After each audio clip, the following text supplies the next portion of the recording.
कृष्ण कृष्ण हरे हरे, हरे राम राम राम हरे हरे, हरे कृष्ण कृष्ण कृष्ण हरे हरे, हरे राम राम राम हरे हरे।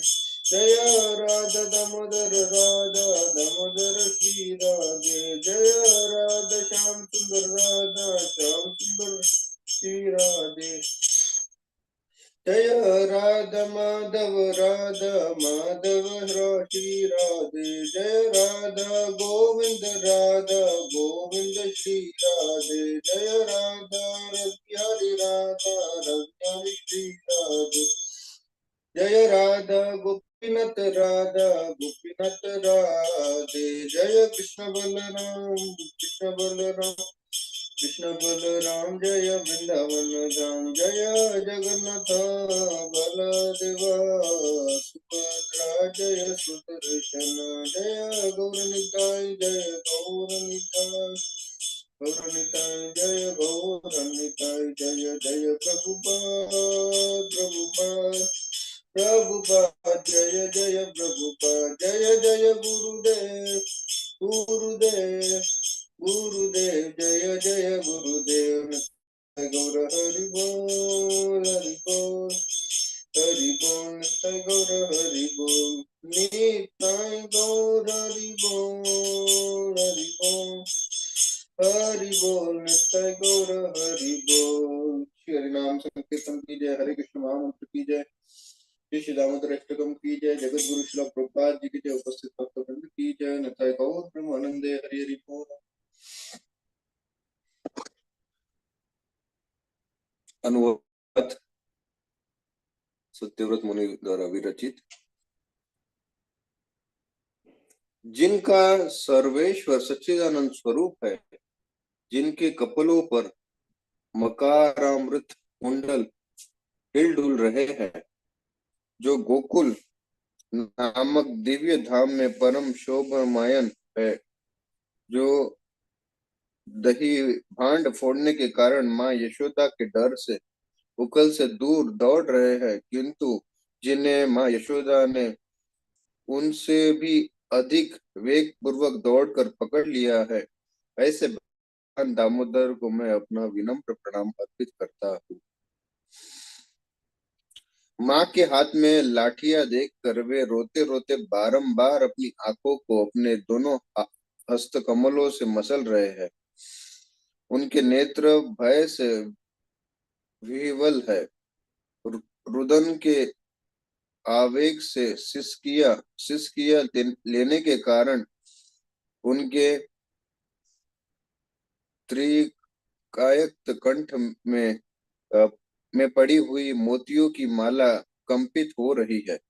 इन परमेश्वर भगवान दामोदर का, जिनका रस्सियों से नहीं अपितु यशोदा माँ के बाल वात्सल्य प्रेम से है, मैं प्रणाम करता हूँ, जो ऐसी बाल्य लीलाओं के द्वारा गोकुल वासियों को आनंद सरोवर में डुबाते रहते हैं।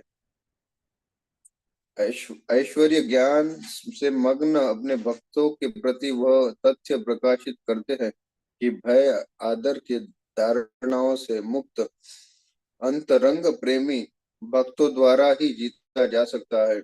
उन भगवान दामोदर को मैं कोटि कोटि प्रणाम करता हूँ।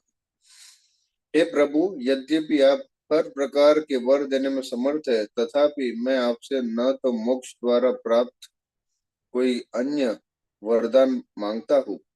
हे नाथ, मेरी तो बस इतनी ही इच्छा है कि मैं आपका मुख, वह वृंदावन का बाल गोपाल, मेरे हृदय में सदा प्रकाशित रहे, क्योंकि इसके सिवा मुझे किसी अन्य वरदान से प्रयोजन ही क्या है। हे प्रभु, लालित कोमल श्याम वर्ण के घुंघराते बालों से घिरा हुआ आपका मुख कमल माँ यशोदा के द्वारा बारंबार चुंबित हो रहा है, और आपके होठ बिंब फल की भांति लाल है। आपके मुखमंडल का यह सुंदर दृश्य मेरे हृदय में सदा विराजित रहे। मुझे लाखों प्रकार के दूसरे लाभों की कोई आवश्यकता नहीं। हे भगवान, मैं आपको प्रणाम करता हूँ, मैं आपको प्रणाम करता हूँ। हे दामोदर, हे अनंत, हे विष्णु, हे नाथ, मेरे प्रभु, मुझ पर प्रसन्न हो जाइए। मैं दुखों के सागर में डूबा जा रहा हूँ। मेरे ऊपर अपनी कृपा दृष्टि की वर्षा करके मुझे दीनहीन शरणागत का उद्धार कीजिए और मेरे नेत्रों के समक्ष प्रकट हो जाइए। श्री भगवान दामोदर जिस प्रकार अपने दामोदर रूप से नलकुबेर और मणिग्रीव नामक कुबेर पुत्रों को नारद जी के श्राप से मुक्त उन्हें अपना महान भक्त बना दिया था, उसी प्रकार मुझे भी आप अपनी प्रेमा भक्ति प्रदान कर दीजिए। यही मेरा एकमात्र आग्रह है। मुझे किसी भी प्रकार के मोक्ष की कोई इच्छा नहीं है। हे भगवान दामोदर, मैं सर्वप्रथम आपके उदर को बांधने वाली रस्सीमान दृष्टिमान रस्सी को प्रणाम करता हूँ। आपकी प्रियतम श्रीमती राधा रानी के चरणों में मेरा सादर प्रणाम है और अनंत लीलाओं वाले आप परमेश्वर को मेरा प्रणाम है। श्री श्री दामोदर अष्टकम की जय। श्री श्री कार्तिक दामोदर मास की जय। श्री सत्यव्रत मुनि द्वारा रचित की जय। जगत गुरु श्रील प्रभुपाद की जय। धन्यवाद। हरे कृष्ण। धन्यवाद प्रभु, थैंक यू फॉर वंडरफुल कीर्तन। आगे बढ़ाते हुए इस कार्यक्रम को मैं गोविंदानंद प्रभु को आमंत्रित करना चाहता हूँ। हरे कृष्णा प्रभु। हरे कृष्णा। धनुष प्रभु जी, आवाज आ रही है? प्रणाम प्रभु। यस। हरे कृष्णा। आप सभी वैष्णवों के चरणों पे मेरा कोटि कोटि धनुष प्रणाम। तो मेरा परम सौभाग्य है कि आज मुझे श्रीमान दामोदर दिव्य प्रभु जी का जो परिचय का अवसर प्राप्त हुआ है। मेरी शुद्धिकरण के लिए मैं आपको बताने का प्रयत्न करूंगा। तो प्रभु जी जो है अंतर्राष्ट्रीय कृष्ण भावना अमृत संघ से 2012 में जुड़े हैं और उनकी दीक्षा 2015 में हुई है। प्रभु जी बहुत सारी मुख्य सेवा करते हैं, जैसे कि जो श्रीमद् भागवतम प्रवचन होता है, जो श्रीमान परमेश्वर गौर प्रभु जी के द्वारा गार्डन डिस्कवरी गार्डन एरिया में 2013 से हो रहा है। तो उनका पूरा संचालन जो होता है, उनका नेतृत्व प्रभु जी संभालते हैं। दामोदर दिव्य प्रभु जी जो है अलग अलग प्रकार से भाषाओं में कृष्ण भावना अमृत जो है उनका प्रचार कर रहे हैं, अंग्रेजी तमिल भाषा में। और प्रभु जी जो है वो अलग अलग धाम की भी सेवा बहुत सुंदर तरीके से कर रहे हैं हर वर्ष, जैसे जगन्नाथपुरी, तिरुमला, तिरुपति, श्रीरंगम। हर वर्ष उनको वहाँ पे सेवा का अवसर प्राप्त होता है और प्रभु जी वहाँ पे बहुत अच्छे से सेवा कर रहे हैं। तो प्रभु जी जो सुपुत्र हैं श्रीमान केशवराव प्रभु जी और श्रीमती जमुना माता जी के, और प्रभु जी की जो अर्धांगिनी है अग्रेस गुणवती माता केशवी माता जी, और उनके जो पुत्र हैं भक्त शाश्वत हैं भक्तिनानंद, इनका भी सहभाग बहुत अच्छे से, तो बहुत अच्छे से गृहस्थ जो परिवार है, जो कृष्ण भावना अमृत खुद भी पालन कर रही है अच्छे से और सबको प्रेरणा दे रही है पालन करने के लिए। और प्रभु जी की जो इच्छा है वो तमिल विलेजेस जो है, जो तमिल गांव हैं और जो शहर हैं, हर जगह पे प्रचार करना। आज परम हमारा सौभाग्य है कि हम उनके मुखारविंद से रसपान होगा भागवतम का। हम आमंत्रित करेंगे दामोदर देश यात्रा की तरफ से प्रभु जी को। हरे कृष्णा प्रभु जी, वेलकम टू दामोदर देश प्रभु। भागवत सेवा। Thank you for taking out your valuable time and giving your association. Please accept my humble obeisances. So, Hare Krishna Prabhu. Prabhuji, today translation seva will be done by Shriman Keshav Bharti Prabhu. Okay. So, he will be assisting you further for translation. Okay Prabhu.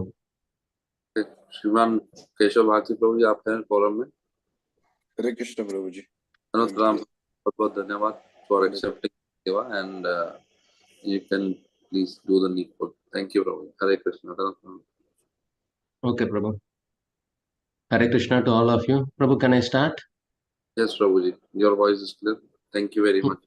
Yeah.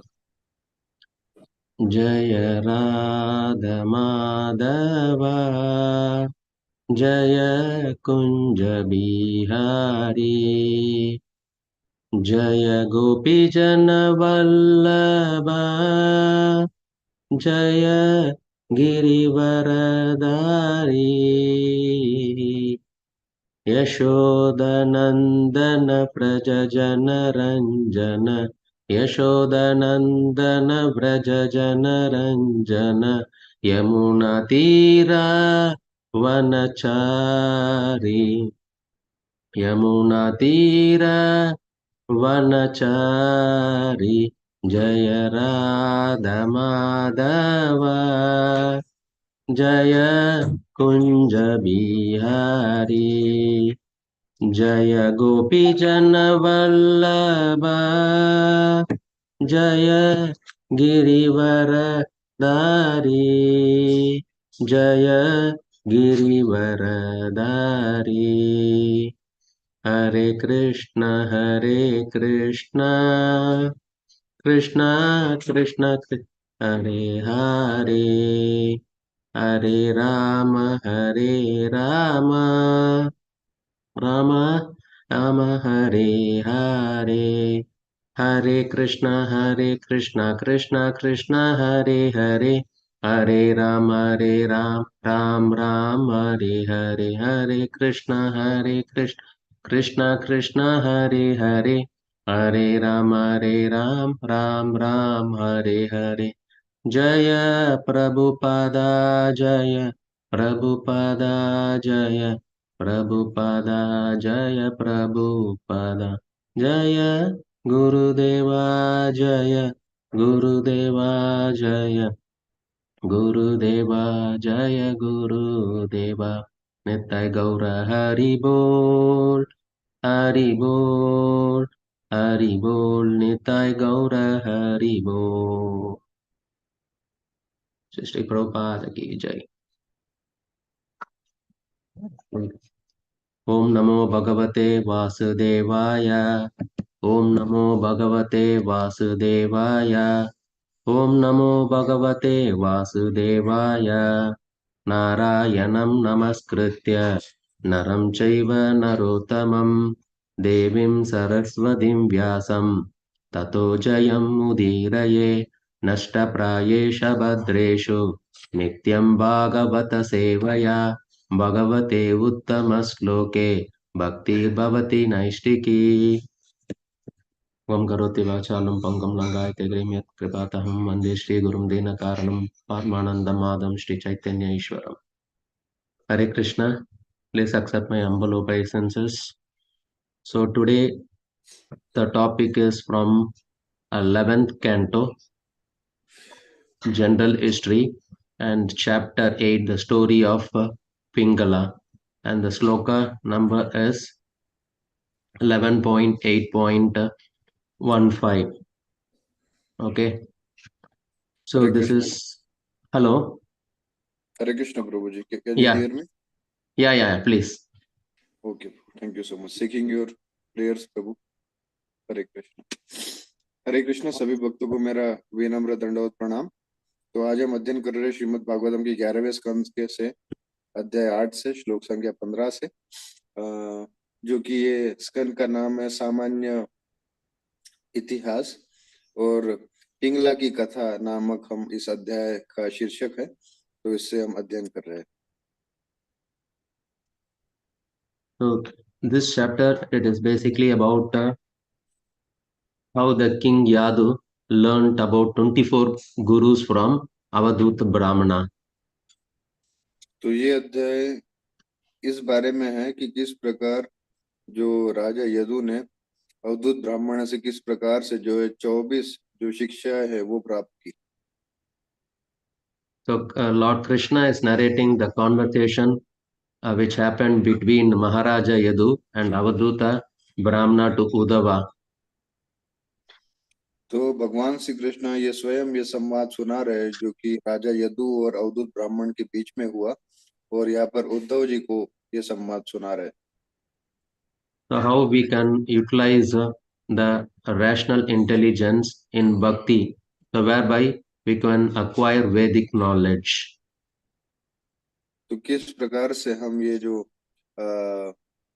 बुद्धिमत्ता है या बुद्धि है, ये किस प्रकार से ग्रहण कर सकते हैं इन वैदिक शास्त्रों से, उदाहरणों से।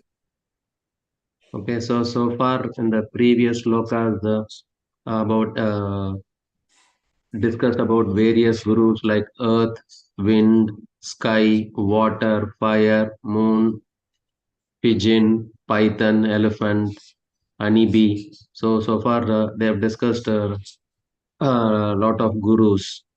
So in today's sloka, we are going to discuss about a lesson what we can learn from a greedy miser. तो अभी तक हमने पिछले श्लोकों में देखा कि काफी सारे गुरुओं की जो है वो चर्चा हुई, जैसे पृथ्वी, जल, वायु, आकाश, कबूतर इत्यादि।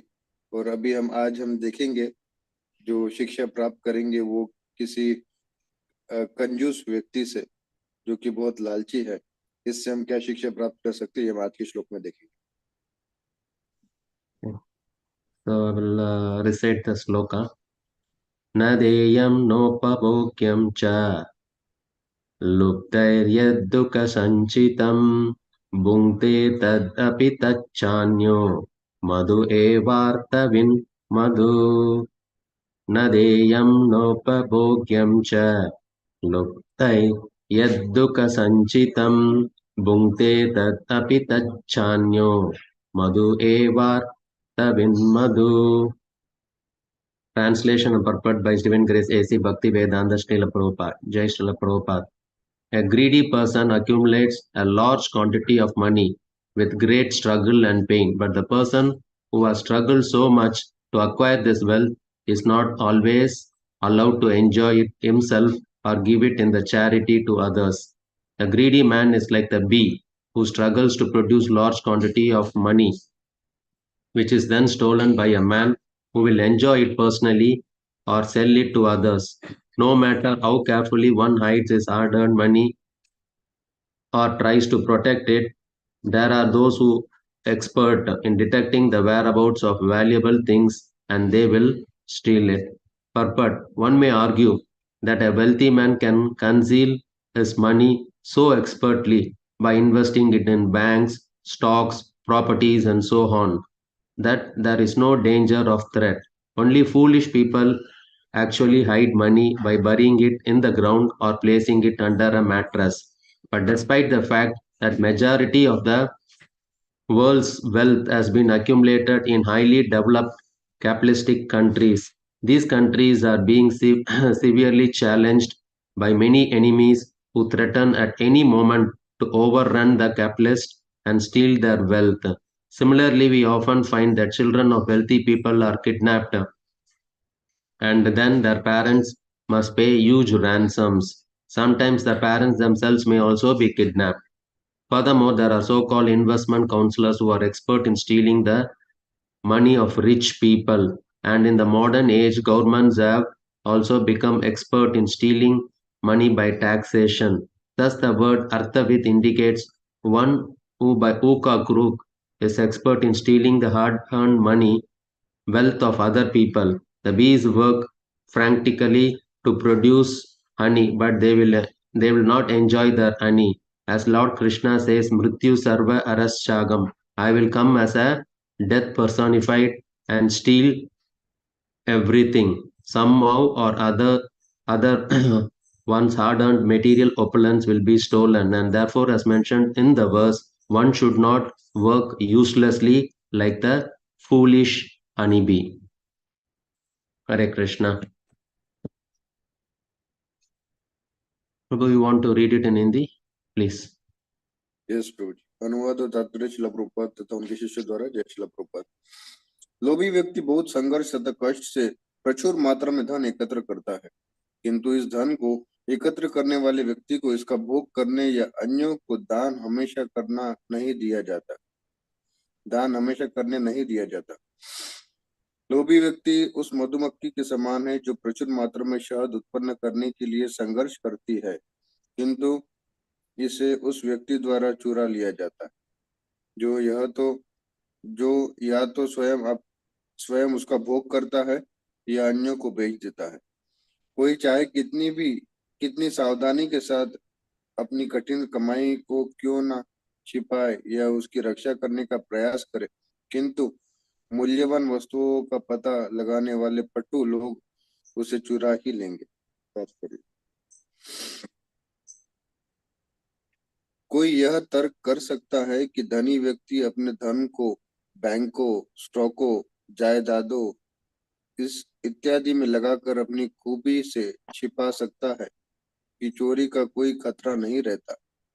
जो मूर्ख है वे ही धन को धरती में गाड़कर या चटाई के नीचे रखकर छिपाएंगे, किंतु इस तथ्य के बावजूद कि विश्व की अधिकांश संपत्ति अत्यंत विकसित पूंजीवादी देशों में संचित हो जाती है, ऐसे अनेक शत्रु है जो इन देशों को बुरी तरह से चुनौती देते हैं और जो किसी भी समय पूंजीवादियों को विनष्ट करने और उसकी संपत्ति चुराने के लिए पुकारते रहते हैं। इसी तरह प्राय देखा जाता है कि धनी लोगों के बच्चों का अपहरण कर लिया जाता है और तब उनके माता पिता छुड़ाने के लिए फिरौती में प्रचुर धन देते हैं। कभी कभी माता पिता का भी अपहरण हो सकता है।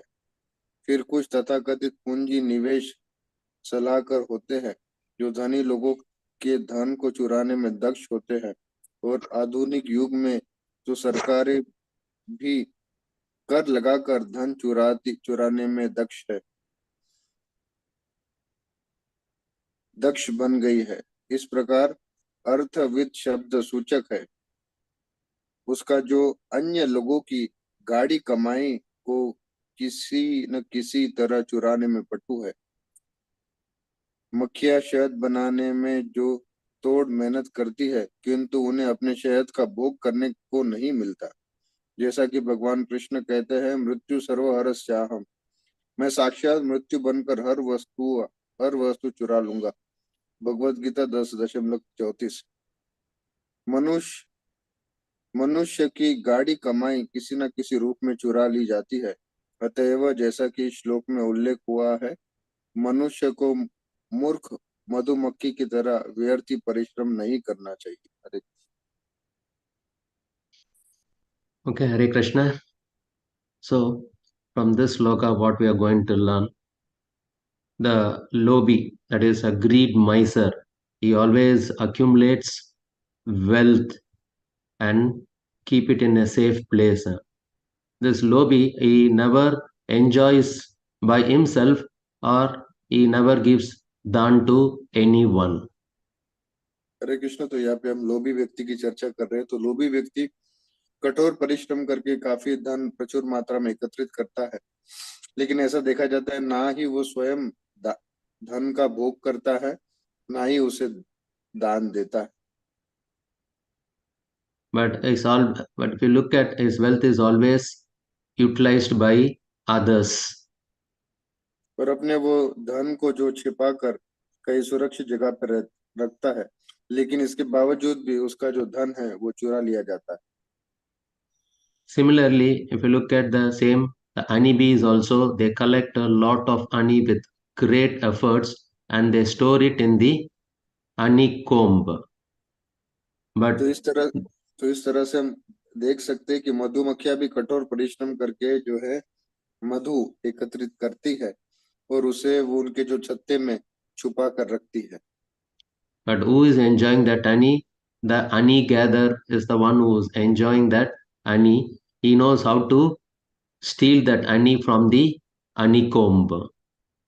लेकिन वास्तव में वो मधु का भोग कौन कर रहा है? वास्तव में वो मधु का भोग कर रहा है वो व्यक्ति जो ये मधु निकालने में जो दक्ष होता है या वो छत्ते से जो मधु निकालता है, वही वास्तव में इसका भोग करता है। The honeybees, they never enjoy the honey what they have gathered. The honey gatherer is the one who always enjoy the honey before the honeybees could enjoy it. तो मधुमक्खियां तो ये मधु एकत्रित करती है परिश्रम करते हुए, लेकिन वो कभी अपना मधु को भोग नहीं कर पाती। इससे पहले कि वो अपने मधु का भोग करे, ये जो मधुमक्खी का जो छत्ते में से निकालने वाला जो व्यक्ति होता है, वो इस मधु को चुरा ले जाता है। So this is the nature of the material world. People become so greedy, they want to accumulate more and more and more wealth, which they also don't enjoy and they also don't give it to other people. तो ये ही भौतिक संसार का स्वभाव है। यहाँ पर लोग जो है धन संपत्ति एकत्र तो कर लेते हैं, लेकिन स्वयं उसका भोग नहीं करते और ना ही किसी दूसरे को भोग करने देते। Like if you look at the present moment, the human society is completely overly influenced by the mode of passion. तो हम आज की तारीख में देखते हैं कि किस तरह से जो पूरा मनुष्य जगत जो है किस तरह से रजोगुण से बहुत प्रभावित है।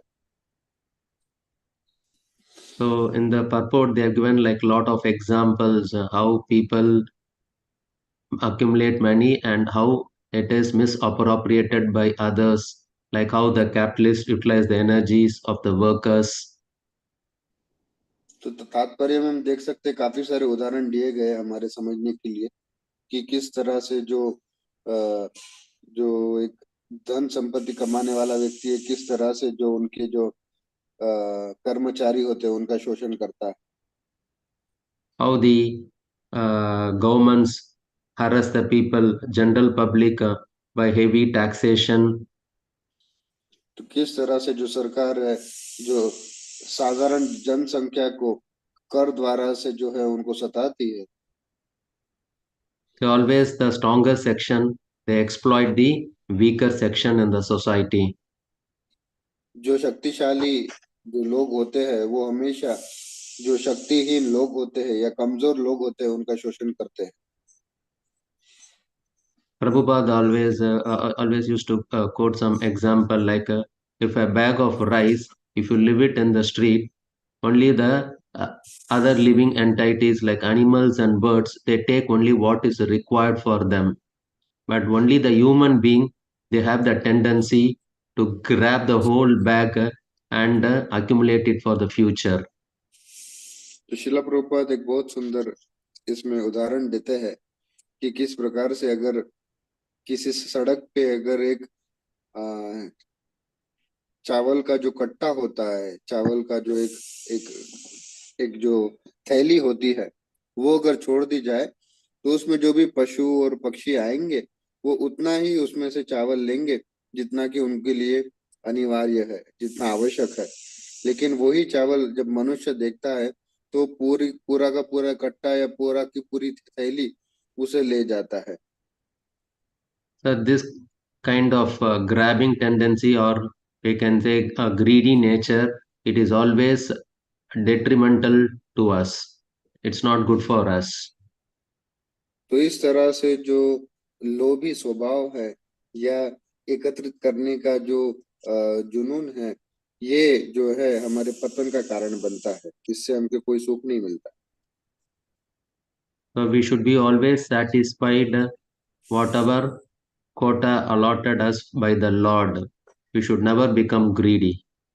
तो इसलिए हमें हमें हमेशा संतुष्ट रहना चाहिए, जो भी हमको जितना भी हमको जो प्रभु ने जो कोटा दिया हुआ है उसी में हमको संतुष्ट रहना चाहिए, ना कि और लोभ करना चाहिए। So this is one of the sloka from Ishopanishad. It says, Isha Vasyam Idam Sarvam Yat Kincha Jagatyam Jagat Tena Tyaktena Bunjita Magrida Kasya Sviddanam. It says one should accept only those things that are set aside by the Lord as his quota.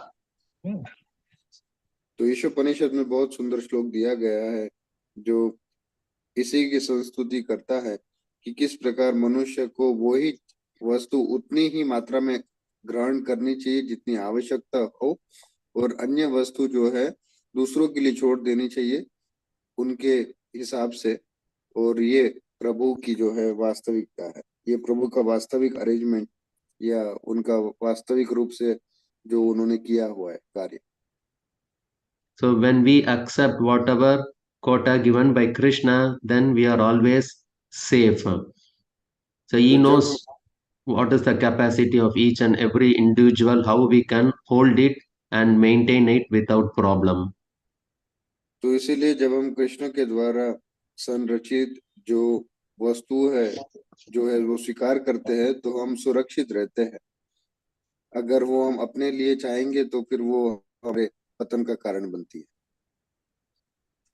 But when we are not satisfied what Krishna has given and we keep on running for more and more, we are going to face a lot of anxieties, troubles, and hassles, both in acquiring as well as how to maintain it also. तो जब हम कृष्ण द्वारा दी गई वस्तु में जो है संतुष्ट नहीं होते हैं तो हम कभी सुखी नहीं हो पाते, भले ही हम उसको कितना भी एकत्रित क्यों ना कर ले, एकत्रित करे या फिर उसको संभाल के रखे, दोनों में हमको कष्ट भोगना ही होगा। Even if you are going to get more and store it, there is no guarantee at all that we will able to enjoy it. तो भले ही आप ज्यादा करके अगर आप उसे ग्रहण भी कर ले और उसे आप संभाल के भी रखे तो इसकी कोई गारंटी नहीं है कि आपको उसका भोग करने मिलेगा ही। Same like if you accumulate more food stuff, there is always every chance it might be stolen by others or it will spoiled. तो अगर आप जो है धान्य या जो भी खाने की वस्तुओं को अगर आप संग्रह करेंगे उसका, तो ऐसा हो सकता है कि उसे चुरा लिया जाए या दूसरी तरफ से ऐसा भी हो सकता है कि वो सड़ जाए। Or the guy who has accumulated these food items, he become diseased, so he can't even enjoy it. और ऐसा भी देखा जाता है या ऐसा भी होता है कि जिस व्यक्ति ने उसका संग्रह करके रखा है वो भी जो है कभी कभी रोग से ग्रसित होता है, इसकी वजह से वो उसका भोग नहीं कर पाता। So similarly, in case of wealth also, if you are going to accumulate more money, there is always a danger at every step that it is going to be stolen by either thieves or your family members going to steal it or the money value which decreases due to inflation, which happened in, we all know that what happened like a couple of years ago when the demonetization happened. So the money value completely is gone. People lost a lot of money. Or sometimes what happens, even the people they don't live long enough to enjoy it. तो धन के साथ भी यही समस्या है कि आप उसे कितना भी संग्रह करके रखे, उससे कोई ना कोई चुरा लेता है या फिर हमारे परिवार जनों ही जो है उसे चुरा लेते हैं, या फिर कभी कभी ऐसा भी आता है कि उस नोटबंदी आ जाती है, इसके वजह से भी जो है कुछ सालों पर पहले हमने देखा कि नोटबंदी आई थी, उसकी वजह से भी वो उसे भोग नहीं कर पाता है, या फिर कभी कभी जो व्यक्ति है स्वयं ही उसे भोगने के पहले मर जाता है, इसकी वजह से वो उसे भोग नहीं पाता। Even for that matter, like even if it is a nectar also, Amrita, if you are going to take in large quantities, it is going to turn into poison. तो अमृत की भी ऐसा है कि अगर आप उसे प्रचुर मात्रा में लेते हैं तो वही विष अमृत जो है फिर विष बन जाता है। So this is true for that matter, any item if you are going to use it for our sense gratification. तो ये उन सभी वस्तुओं के लिए जो हम अपने इंद्र तृप्ति के भोग के लिए इस्तेमाल करेंगे। So when you are going to accumulate more and more money, jewelry, lot of stuff, we are going to honestly invite the attention of the thieves and the dacoits, and one day it is going to be looted and killed by others. तो अगर हम प्रचुर मात्रा में अगर धन या संपत्ति या फिर जो हीरे जवाहरात है अगर हम उसका संग्रह करते हैं तो निश्चित रूप से हम चोर उचक के डाकुओं को ही आमंत्रित करने वाले हैं, जो कि एक ना एक दिन हमसे वो लूट कर वो छीन कर चले जाएंगे। So this is what explained in the Prabhupada's purport, how people steal the money away from others. तो ये शिला प्रभुपाद के तात्पर्य में वहाँ पे बताया गया है कि किस प्रकार एक धनी व्यक्ति से किस तरह चोर उनका जो धन चुरा ले जाते हैं। It's not only by other people, sometimes even the laws of nature is so strong that it takes away everything from us. तो दूसरों की क्या बात करें, कभी कभी प्रकृति की अपना बदला लेते हुए ये सब सारी वस्तुएं उससे चुरा ले जाती। For example, like this unpredictable events, we can say natural disasters, accidents, and health issues. Suddenly, very fast, it will change the circumstances of our life and it take away everything from us.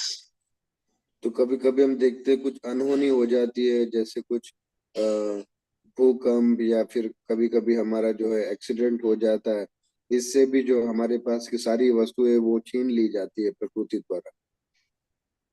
The best example which happened recently, we can say about this corona. You know what happened? A lot of people, they didn't even expect it. Suddenly, corona came and it created a havoc in the whole world. So a lot of people died and they lost everything in no time.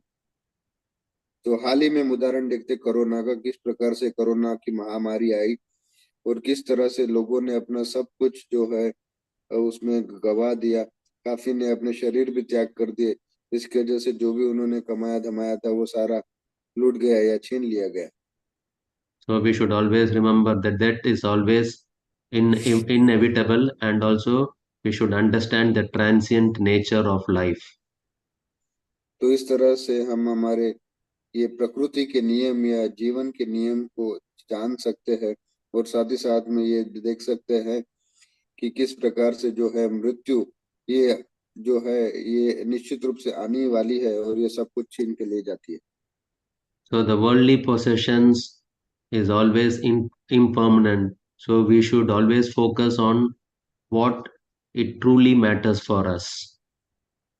तो ये सांसारिक जो उत्पादन है या सांसारिक जो वस्तुएं है ये निश्चित रूप से अशाश्वत है। तो हमें देखना चाहिए कि कौन सी चीजें हमें सही रूप में मायने रखती।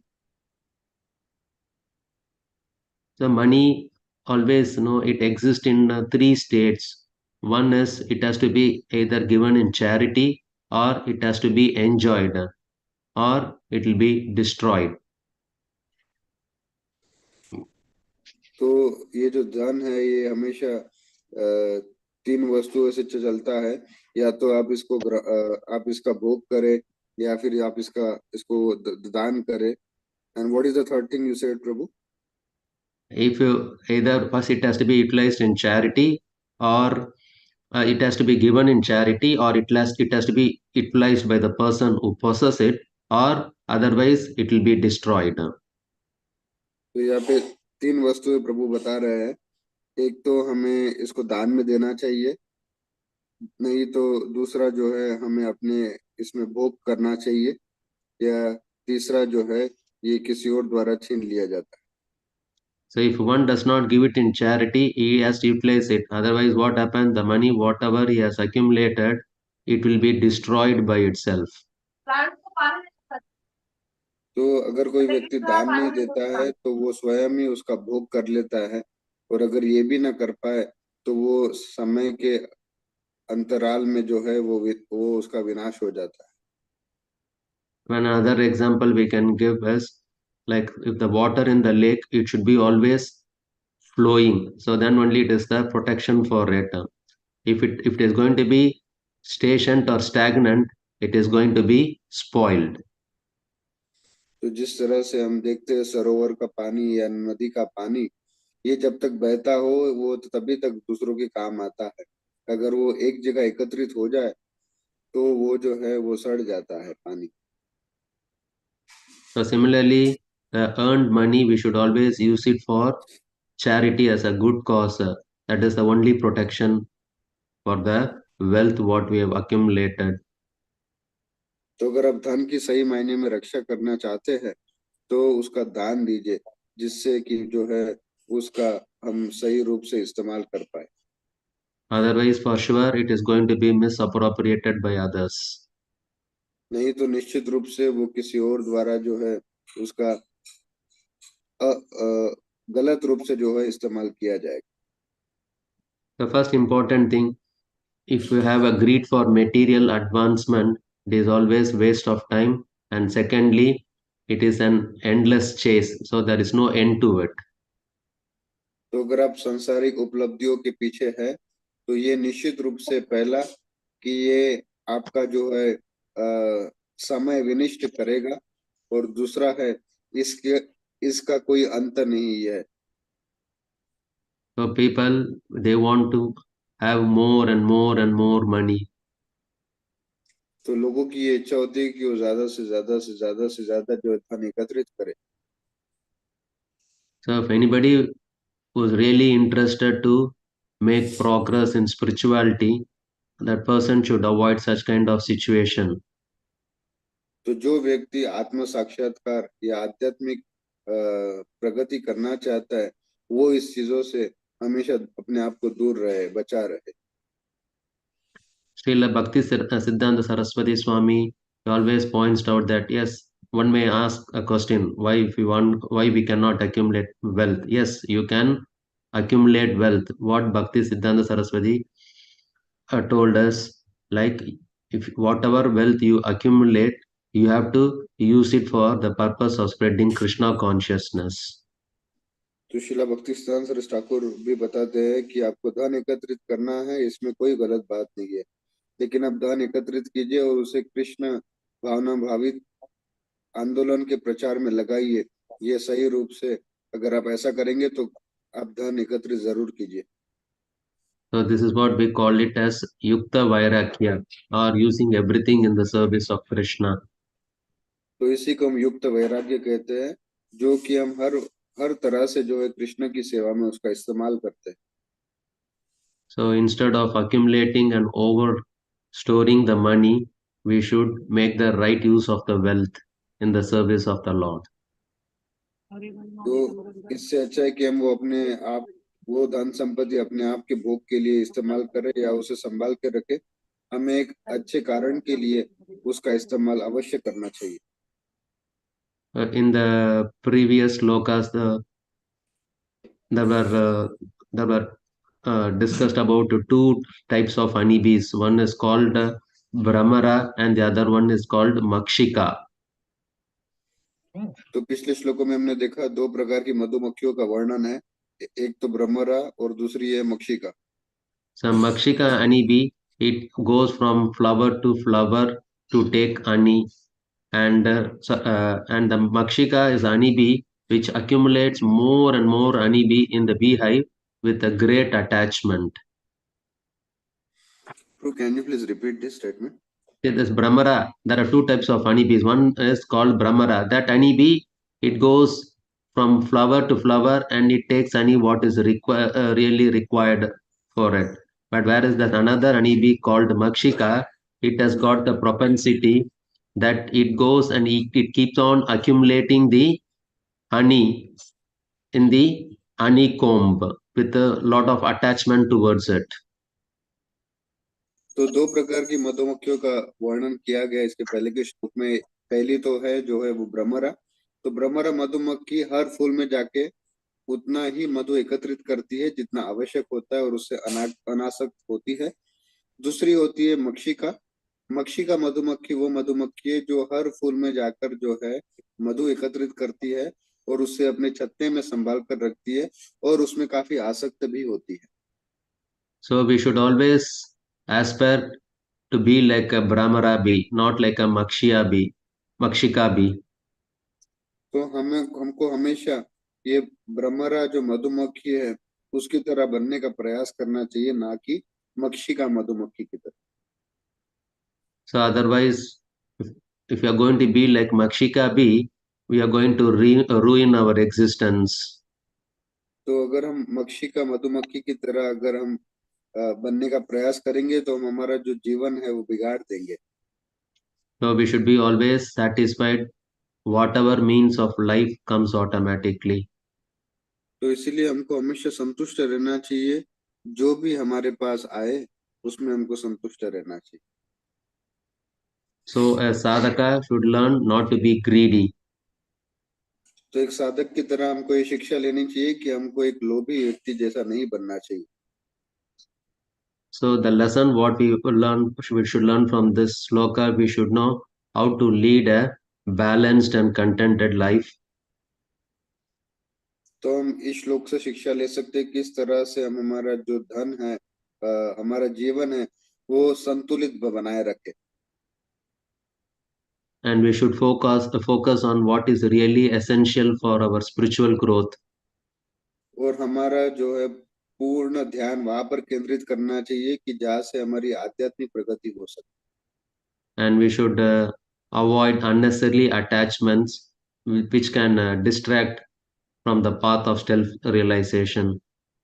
और हमें उन चीजों से हमेशा दूर रहना चाहिए, आसक्तियों से दूर रहना चाहिए जो हमारे आध्यात्मिक जो पथ का जो है विनाश करे। So the instruction from this is like we should not be like Makshika bee, otherwise it's a greedy honey bee.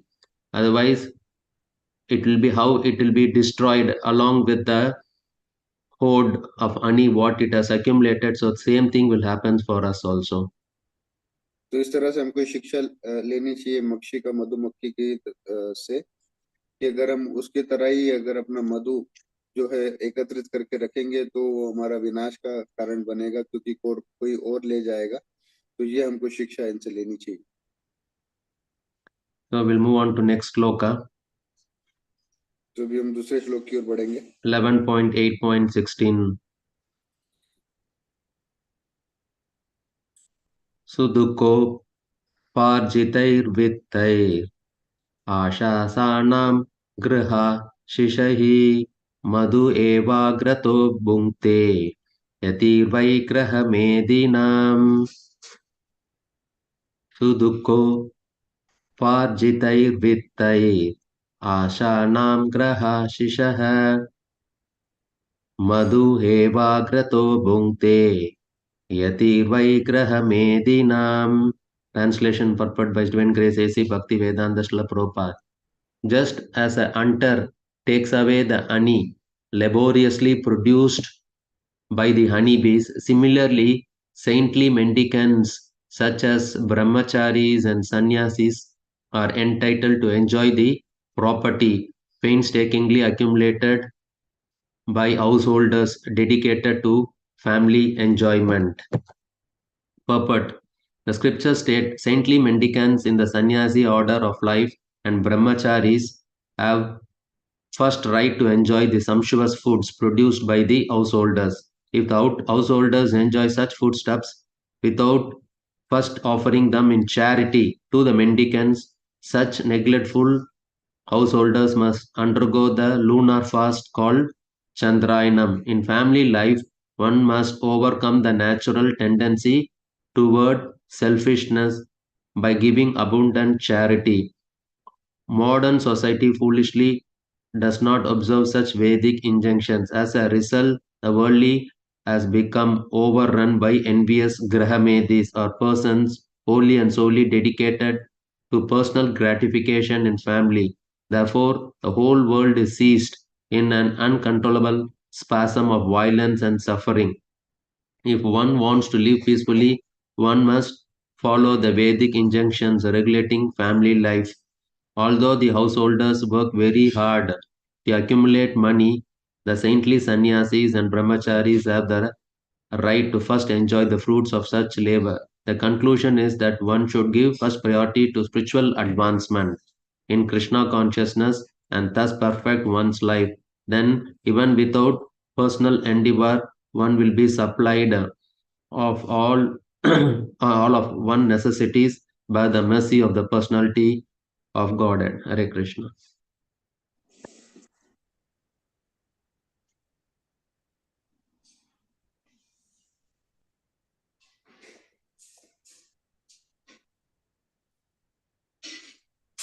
अनुवाद और तात्पर्य श्रील प्रभुपाद तथा उनके शिष्यों द्वारा। जय श्रील प्रभुपाद। जिस प्रकार शहद चोर मधुमक्खियों द्वारा बड़े ही परिश्रम पूर्वक एकत्र की गई शहद को निकाल लेता है, एकत्र की गई शहद को शहद चोर, जिस प्रकार शहद चोर मधुमक्खियों द्वारा बड़े ही परिश्रम पूर्वक एकत्र की गई शहद को निकाल लेता है, उसी तरह ब्रह्मचारी तथा सन्यासी जैसे साधु संत पारिवारिक भोगों में समर्पित गृहस्थों द्वारा बहुत ही कष्ट सहकर संचित किए गए धन का भोग करने के अधिकारी है। तात्पर्य: शास्त्रों का कथन है, संन्यास आश्रम के भिक्षु तथा ब्रह्मचारी जनों को गृहस्थों द्वारा तैयार किया गया अच्छे से अच्छा भोजन खाने का पहले अधिकार होता है। यदि गृहस्थ ऐसे भोजन को भिक्षुकों को दान दिए बिना स्वयं खाता है, तो ऐसे असावधान गृहस्थ को चंद्रायण उपवास रखना पड़ता है। गृहस्थ जीवन में प्रचुर दान देकर ही स्वार्थ स्वार्थोन्मुखी सहज प्रकृति पर विजय पाई जा सकती है। आधुनिक समाज मूर्खतावश ऐसे वैदिक आदेशों का पालन नहीं करता। फलस्वरूप यह संसार ईर्ष्यालु गृह मेदियों से निजी इंद्रिय तृप्ति में मस्त रहने वाले से पट चुका है। इसीलिए सारा जगत हिंसा तथा कष्ट की अनियंत्रित टूटन से पीड़ित है। यदि कोई व्यक्ति शांति पूर्वक जीना चाहता है, तो उसे गृहस्थ जीवन को नियमित बनाने वाले वैदिक आदेशों का पालन करना चाहिए। यद्यपि गृहस्थ लोग धन संग्रह करने के लिए कठिन परिश्रम करते हैं, किंतु सन्यासी तथा ब्रह्मचारियों को अधिकार प्राप्त है कि वे ऐसे परिश्रम के फल का भोग सबसे पहले करें। निष्कर्ष यह निकाला कि मनुष्य को चाहिए कि कृष्ण भावनामृत में आध्यात्मिक उन्नति को प्राथमिकता दे और इस प्रकार अपने जीवन को पूर्ण बनाए। जब बिना किसी निजी प्रयास के भगवान की कृपा से मनुष्य की भी सभी आवश्यकताएं पूरी हो जाएगी। हरे Krishna. Hare Krishna. So just we'll see what we are going to learn from this lesson from this sloka. So basically, if you look at the Varnashra, the human life always begins with Varnashrama Dharma. तो अभी हम देखेंगे इस श्लोक से हम क्या सीख सकते हैं। तो जैसा कि हम जानते हैं कि ये जो हमारा मनुष्य जीवन है, ये वर्णाश्रम से प्रारंभ होता है। So we become humans only when we follow Varnashrama Dharma. तो मनुष्य तभी बन सकते हैं जब हम वर्णाश्रम धर्म का पालन करते हैं। In ashrama, there are 4 types of ashrama. One is brahmachari student's life, grahastha ashrama, vanaprastha, and sannyas ashrama. तो आश्रम में 4 भाग होते हैं: ब्रह्मचारी, गृहस्थ, वानप्रस्थ और संन्यास आश्रम। So all these ashramas, we should understand what is the main purpose. The main purpose of this varnashrama dharma is to purify the consciousness. तो ये सभी आश्रमों का एक ही लक्ष्य होता है कि किस प्रकार से हम अपनी चेतना को शुद्ध कर पाए। So from this sloka we can understand that yati means a recluse. He is the first to enjoy the wealth accumulated as a fruit of labor from the grahasthas. यहाँ पे बताया गया यति अर्थात जो भिक्षुक जो है, जो ब्राह्मण है, वही सबसे पहला अधिकारी है गृहस्थ द्वारा जो है एकत्रित किए हुए धन या संपत्ति का। So the grahastha should always support the other ashrams like brahmachari ashram and sannyas ashram. तो इसीलिए गृहस्थ व्यक्ति का ये उत्तरदायित्व है कि किस प्रकार वो अन्य आश्रमों को जो है सहयोग प्रदान करे। So charity is always an essential duty of the grahasthas. तो दान करना ये बहुत ही मुख्य कर्तव्य है गृहस्थ लोगों का। As a grahastha, one should always use a part of his earnings for supporting the Vaishnavas, sannyasis, and brahmanas, and for spreading the Krishna consciousness. तो एक गृहस्थ होने के कारण हमको हमेशा ब्राह्मणों को, वैष्णवों को, सन्यासियों को दान देना चाहिए और साथ ही साथ कृष्ण भावनामृत के प्रचार हेतु भी हमें अपना धन जो है उसमें अमल में लाना चाहिए। A person who utilizes money for the sense gratification and then they become a grahamedis. तो जो व्यक्ति ये जो धन है अपने ही भोग के लिए इस्तेमाल करते हैं वो ग्रह मेधी कहलाते हैं। A grahastha, to maintain his family, so he has to be, for living, he has to be very conscientious, and it should not undergo extra endeavor तो to accumulate money. तो जो गृहस्थ व्यक्ति अपने परिवार को जो है उनका पालन करता है उसे भी ये ध्यान रखना चाहिए, उसे भी सतर्क होना चाहिए कि वो ज्यादा धन संग्रह ना करे जिसमें उसको बहुत परिश्रम करना पड़े। So you should not think how we can increase the material comforts. तो उसे ये सोचना नहीं चाहिए किस तरह से वो अपने भौतिक सुविधाओं का विस्तार करे। A grahastha, whatever money he accumulates, he should spend in 5 important activities. तो अगर गृहस्थ अगर धन एकत्रित करता है तो उसे मुख्य रूप से इन 5 चीजों में उस धन को बांटना चाहिए। The first one is he should utilize it for the worship of Supreme Personality of Godhead. तो पहली वस्तु ये है कि उसे अपना जो धन है वो परम पुरुषोत्तम भगवान के आराधना में धन लगाना चाहिए। And also you should second one is you should receive the Vaishnavas and saintly persons and distribute prasadam to them. और दूसरा अपने धन संपत्ति का अमल वो इस तरह से कर सकता है कि उसे हमेशा वैष्णव और ब्रह्मचारी सन्यासियों को जो है आमंत्रित करके उनको प्रसाद वितरण करना चाहिए। And also he should distribute prasad to the general public. और साथ ही साथ उसे जो सामान्य लोग हैं उनको भी प्रसाद बांटना चाहिए। And also you should offer, the fourth one is you should offer prasad to the forefathers. और चौथा भाग ये है कि उसे हमेशा प्रसाद जो है अपने पूर्वजों को भी जो है बांटना चाहिए। And he should also take prasad, offer prasadam to itself. तो उसे स्वयं भी प्रसाद ही का सेवन करना चाहिए। So when a grahastha, he offers charity and serve the guest, other ashramas, he'll become more, it will becomes more auspicious. तो अगर कोई गृहस्थ अगर दान देता है या इस तरह से प्रसाद का वितरण करता है तो इस तरह से वो अपना जीवन शुभ बना देता है।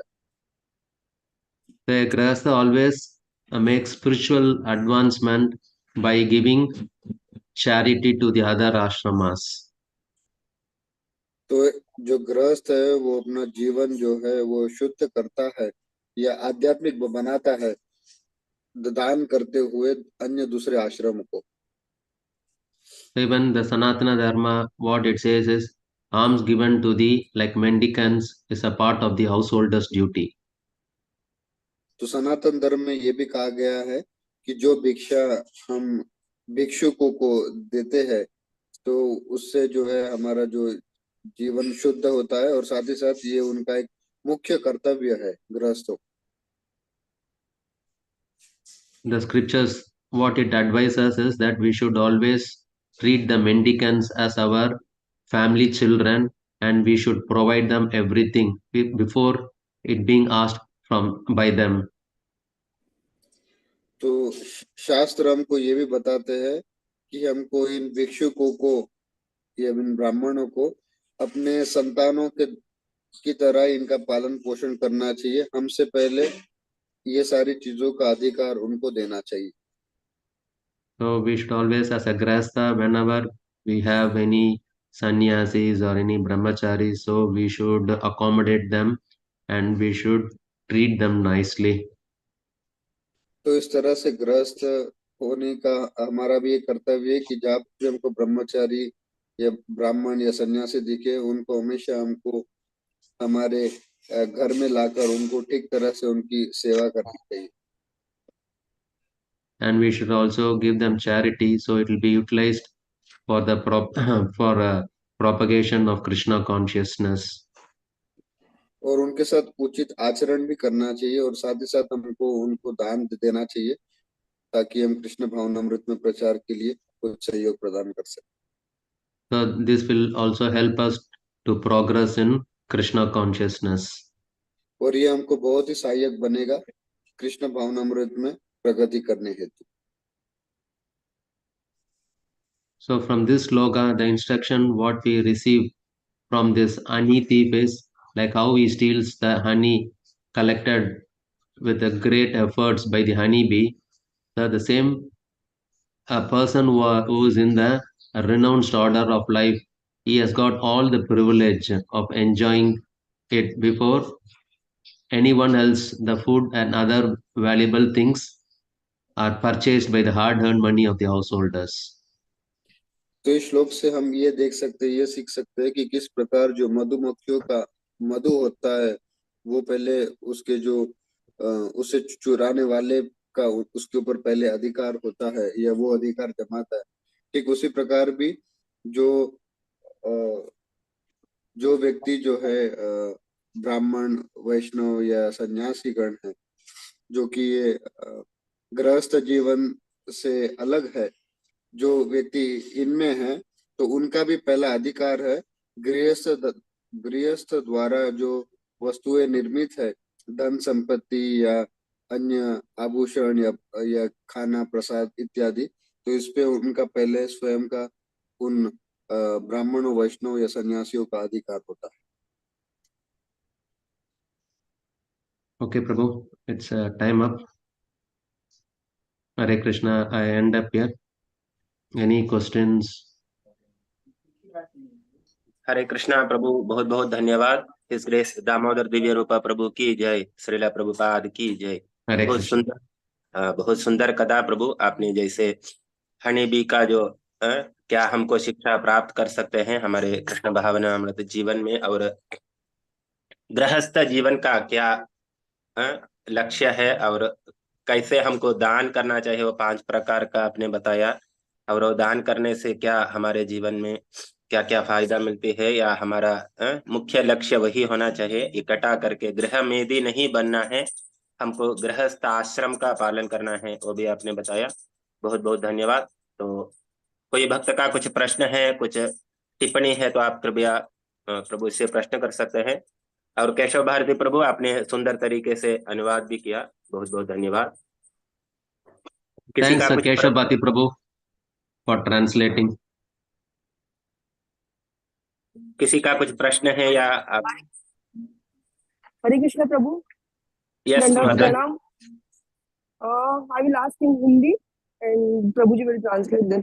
प्रभु, कभी कभी ओल्ड एज में कुछ लोग ऐसे करके प्रॉपर्टी होल्ड करके रखते हैं कि क्योंकि बुढ़ापे में ताकि बेटा बेटी बहू सब हमें पूछे, ये करके भी, ये सोच के भी वो लोग होल्ड करके रखते हैं। तो उनको मतलब कैसे समझाना चाहिए कि मुझे सब संभालने वाले भगवान ने लास्ट में, तो मैंने ये बहुत बार देखा है कि प्रॉपर्टी मतलब इसके लिए संभाल के रखते हैं।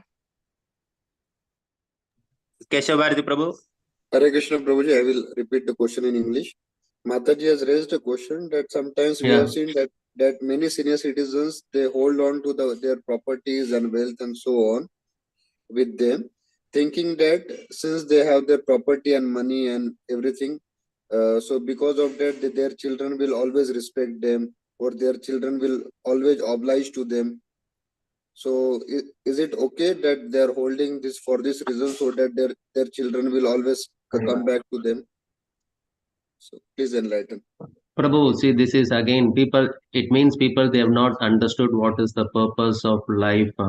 And again, it's all the misconception. People think only the senior citizens, if they think that if they have money, they will respect. So it means the whole family, they have not taken the right path. Definitely, people who are in the Krishna consciousness, their perception will be completely different because they know what is the purpose of life. Only people who are materialistic, who are leading a materialistic way of life, so they have this kind of notions that yes, only when we have money, people will respect. But people who are in Krishna consciousness, definitely it is not the case. So this is my understanding, because as people want the Krishna consciousness, we always respect people, and we don't see that is again people in the Krishna conscious, we don't see them in the bodily concept. Understand, we respect each and every soul, whether they have money or they don't have money, we'll respect them. So these all only people who are indulged in the materialistic life, this kind of thoughts will come. So this is what my understanding. हरे कृष्ण। तो प्रभु जी उत्तर दे रहे हैं कि जहां तक मेरी समझ और मेरा ज्ञान है, तो इस तरह का जो विचार है ये बिल्कुल सही नहीं है, क्योंकि ये विचार हमको भगवान के ऊपर निर्भरता नहीं करवाता है। और ऐसी धारणा रखना कि धन संपत्ति होने के कारण सभी लोग मेरा आदर सम्मान करेंगे या मुझे पूछेंगे, ये भी बिल्कुल सही नहीं है, क्योंकि हमको पूर्णतया भगवान के निर्भर होना चाहिए। अगर यही सार और शिक्षा अगर हम नहीं समझे हैं, तो फिर हमारा जीवन का कोई मूल्य नहीं। और दूसरी तरफ हम देखते हैं कृष्ण भावनामृत जो लोग होते हैं, भक्त होते हैं, वो किसी को ये शारीरिक संबंध में नहीं देखते हैं, हर किसी को आध्यात्मिक संबंध में देखते हैं। तो ऐसे वरिष्ठ जो सीनियर सिटीजन है, भले इनके पास कुछ अगर धन ना हो, लेकिन वो अगर कृष्ण भावना भावित हो या इन भक्तों से मिलेंगे, तो उनको पता चलेगा कि जो है किस तरह से जो है ये शारीरिक संबंधों के ऊपर भी हम उठ सकते हैं, और इस तरह से हमको हमारे जीवन का वास्तविक जो है वो लाभ हमको इससे पता चलेगा, ना कि धन एकत्रित करने में। And especially people who are in Krishna conscious, they know the values, moral values. So definitely it is important. They know that the younger people should take care of the elderly people, regardless of their status, whether they have money or not. It is the responsibility of the younger people. They always take care of them. And only people who are in the leading the materialistic life, yes, for them the main priority will be the money. लेकिन कृष्ण भावनामृत में कृष्ण भावना भावित भक्तों का यही उत्तरदायित्व है और यही उनकी समझ होती है, जो कि बहुत अच्छी होती है, कि किस तरह से वह सीनियर सिटीजन्स या वृद्ध लोगों के पास भले ही कोई धन संपत्ति हो या ना हो, लेकिन फिर भी जो नव युवक है वो हमेशा वृद्ध जनों का जो है ठीक तरह से ख्याल रखते हैं, उनका ठीक तरह से पालन करते हैं। हालांकि जो भौतिकतावादी है ये इस समझ से काफी परे है, वो तो केवल हर चीज धन या भौतिक दृष्टिकोण से ही देखते हैं, लेकिन हमको इन कृष्ण भावनामृत भक्तों के पद चिन्हों पर चलना चाहिए। So only the Grahamedis, they look at the elders for the status and accordingly take the treatment. A true Grahastha will never do that. तो ये ग्रह मेदी ही जो है उनके भौतिक उपलब्धियों से ही उनका परीक्षण करेंगे, उनको भापेंगे, लेकिन आध्यात्मिकवादी या कृष्ण भावना भावित व्यक्ति उन्हें इस तरह से जो है उनके साथ इस तरह से बर्ताव नहीं करेगा। हरे कृष्णा प्रभु, बहुत बहुत धन्यवाद। और कोई भक्त का कुछ प्रश्न है, कृपया आप पूछ सकते हैं।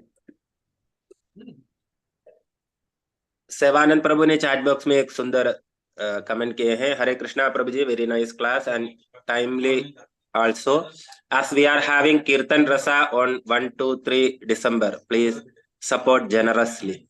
Hare Krishna.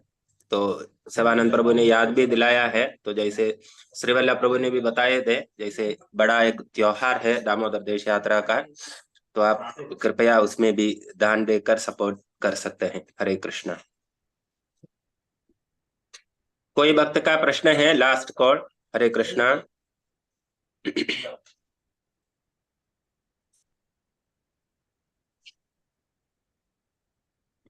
Prabhu, there is no question, so we will wind up, Prabhu, today's session.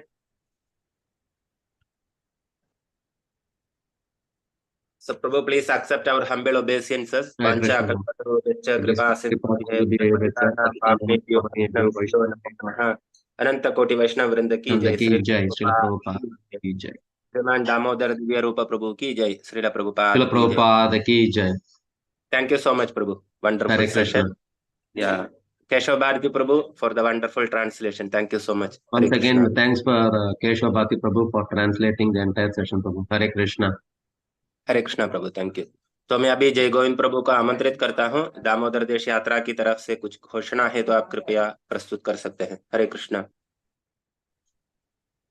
Hare Krishna, Damodar Divyarupa Prabhu. Hare Krishna, Prabhu. Thanks, Prabhu. You told us we should become Brahmara, not the Musrika. So that's the one good takeaway point too. And second thing, आपने दान के बारे में बताया. So गृहस्थ के लिए दान is very important. Even Bhagavad Gita में 16 चैप्टर में तो जब भगवान जब भी क्वालिटीज बताता है उसमें गृहस्थ के लिए ये तीन बताता है. दानम दमश्च यज्ञश्च. अभयम सत्वसम शुद्धि श्लोक में एक लाइन, तीसरा लाइन आता है, दानम दमश्च यज्ञश्च. सो गृहस्थ के लिए दान और दमा मीन सेंस कंट्रोल और यज्ञ करना चाहिए. ये तीन गृहस्थ के लिए बहुत इंपॉर्टेंट है. So you stress that point, very nice प्रभु. तो सेवानंद प्रभु भी बताया. सो दान is very important for गृहस्थ especially, और खास करके वही दान एक कार्तिक महीने में दिया जाता है, उसका रिजल्ट हम जानते हैं, is equal to like 100 times. तो इसलिए सभी भक्तों से निवेदन है, तो let's make utilize of this great opportunity. Kirtan रस आने वाला है उसके लिए, तो प्लीज एक्सटेंड योर सपोर्ट. और एक स्कंद पुराण से एक कार्तिक महीना का एक श्लोक पढ़ते हैं आज. कहा गया है स्कंद पुराण में, कल्पकोटि सहस्राणि पक्तानि बहुन्यपि निमिषे अर्धेन दीपस्य विलयम यान्ति कार्तिके. कहा जाता है यदि कोई थोड़े समय के लिए भी भगवान श्री हरि के मंदिर में दीपक जलाता है तो उसके करोड़ कल्पों के जो भी पाप अर्जित होते हैं वो सभी नष्ट हो जाता है. कि हम जब हर घर में जाते हैं दीपदान के बारे में बताने के टाइम ये हम कोट करते हैं, this is taken from this Skanda Purana ours. So even थोड़ा समय के लिए हम लोग दिया जलाता है, भगवान बहुत संतुष्ट हो जाता है. लॉर्ड दामोदर सोचते हैं देखो ये भक्त मेरे लिए ना कठिन परिश्रम कर रहा है, so then he will surrender himself to us. So such is the glory of Kartik Mahina.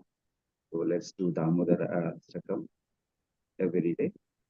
And also ये आने वाला संडे है रीजेंट स्कूल में we are celebrating Govardhan Puja in a very big way. So वैसे आप जानते हैं गोवर्धन पूजा इतना बड़ा होता है, श्रीमद् भागवतम में भी पढ़ा है आपने. तो आइए हम लोग भी मनाता है, उसके लिए we need a lot of support from all of you. So everywhere in all terms, physically and also financially. तो कृपया हमारा पूर्ण देवानंद प्रभु से संपर्क रहिए, whatever you want to do. हरे कृष्ण. और फ्राइडे का कार्यक्रम भी होता है पर दुबई में, please join us for that. Hare Krishna. और to you for prayer. Hare Krishna प्रभु, बहुत बहुत धन्यवाद. हम प्रयास की ओर आगे बढ़ते हैं. तो चैट बॉक्स में एक प्रयास है, मंजूश्री माता जी लिख रहे हैं, please pray for my daughter Amisha, today is her birthday. और परम पूज्य जय पताक स्वामी महाराज के लिए, हिज ग्रेस राधा पद पंकज प्रभु के लिए, पूर्ण पुरुषोत्तम प्रभु के लिए, और केशव भारती प्रभु के लिए, मेरे लिए. और प्रतिमा कुलकर्णी माता जी लिख रहे हैं, requesting prayers for my daughter Pranjali. और किसी का प्रयास है तो आप कृपया माइक अनम्यूट करके बता सकते हैं, नहीं है तो चैट बॉक्स में भी डाल सकते हैं. जैसे रस सिंधु प्रभु की धर्मपत्नी सुमित्रा माता जी के लिए, और हीरो मंगलानी प्रभु, उनके लिए, सबके लिए प्रार्थना करते हैं. हरे कृष्णा प्रभु, प्लीज. मधुपति प्रभु के लिए, Madhupati and his son. Okay okay. Madhupati प्रभु और उनकी बेटा के लिए हम प्रार्थना करते हैं, सबके लिए। लोका समस्ता सुखिनो भवन्तु। जय श्री कृष्ण चैतन्य प्रभु नित्यानंद श्री अद्वैत गदाधर श्रीवासादि गौर भक्त वृंद। हरे कृष्ण कृष्ण कृष्ण हरे हरे, हरे राम राम राम हरे हरे, हरे कृष्ण कृष्ण कृष्ण हरे हरे, हरे राम राम राम हरे हरे, हरे कृष्ण कृष्ण कृष्ण हरे हरे, हरे राम राम राम हरे हरे। तो बहुत बहुत धन्यवाद सब भक्तों के लिए। तो कल भी ऐसे ही हम मिलेंगे दूसरे वरिष्ठ भक्त के मुखारविंद से कृष्ण कथा सुनने के लिए। Thank you so much. Hare Krishna.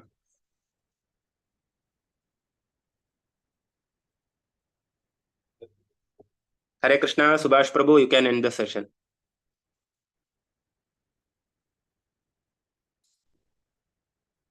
Hare Krishna Subhash Prabhu.